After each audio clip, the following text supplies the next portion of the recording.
abuse offences committed against 4 victims between 2006 and 2012. Well, since the start of the operation, the National Crime Agency identified more than 1,000 survivors and arrested over 200 people. But now they've said they've done all they realistically can. Yet they insisted they aren't walking away from ongoing investigations, and any new allegations will be handled instead by South Yorkshire Police. Well, following developments closely is our GB News reporter Charlie Peters. What's the significance of this story? What is actually going to happen then with these cases and with these investigations?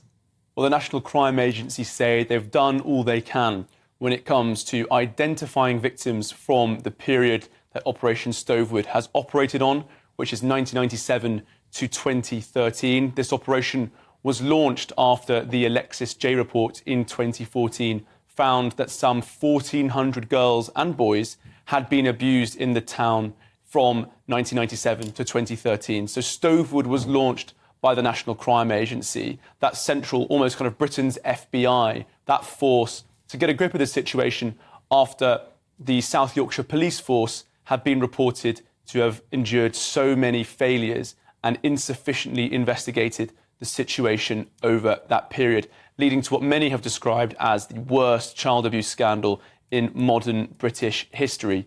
Now, the NCA last night said that their investigations will continue in terms of ongoing cases until 2027. That's when they anticipate that will wrap up. But they will not launch any new investigations from January 2024. And that is because they feel as though they have exhausted all potential avenues of identifying new victims from that period. But the big controversy from this decision is that many people in Rotherham, whom I've been speaking to over the last day since this news broke, are a little bit nervous about what this might mean for those investigations and the situation in the town. South Yorkshire Police, as I said, did not come out of that scandal with its reputation enhanced.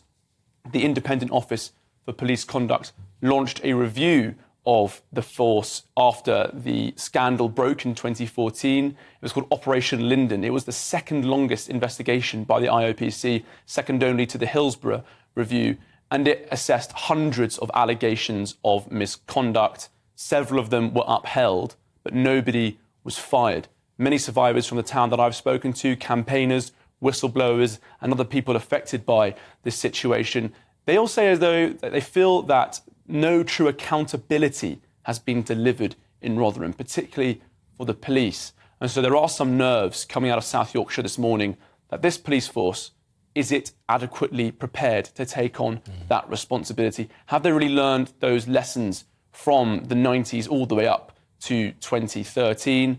And will this new force have the same approach that the NCA have? Many victims and campaigners feel as though the NCA were the gold standard and they came in and made a real difference. We've just heard, hundreds of arrests, dozens of convictions. We do know that many investigations are ongoing and expected to stretch into 2027. And clearly, great consternation over what might be accurately described as a downgrading of the significance of these investigations, going from the NCA to this police force that has had many questions asked of it. Charlie, what do we know about any reforms that have taken place within this police force? You say that no one has lost their jobs from this police force, despite some clear failings that have been uncovered over the last decade. What's changed within it? When we spoke to South Yorkshire Police earlier this year for our own investigation into the nationwide grooming gang scandal, they did give a lengthy statement talking about how lessons had been learned and there were new strategies in place for dealing with child sexual exploitation, which had been positively reviewed by nationwide watchdogs. But this comes at a time as South Yorkshire is actually experiencing an increase in reported CSE situations. Now, the force in South Yorkshire has said that this is actually a consequence of better reporting methods and a more efficient policing system.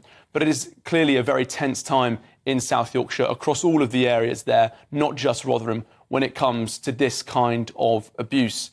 With regards to the NCA involvement, though, we have seen back in April, then Home Secretary Suella Braverman launching an NCA-led task force across the country for dealing with grooming gangs, a key campaign from GB News on the back of our documentary on the grooming gang scandal, which is a big achievement for the channel at the time. So will the NCA be opening new investigations in that task force across the country? Or is this part of a broader winding down of the operations into that kind of child abuse? Well, those questions still need to be answered, but certainly some nerves in Rotherham by both victims and campaigners about what this might mean for those investigations. Thank you very much, Charlie Peters, our news reporter.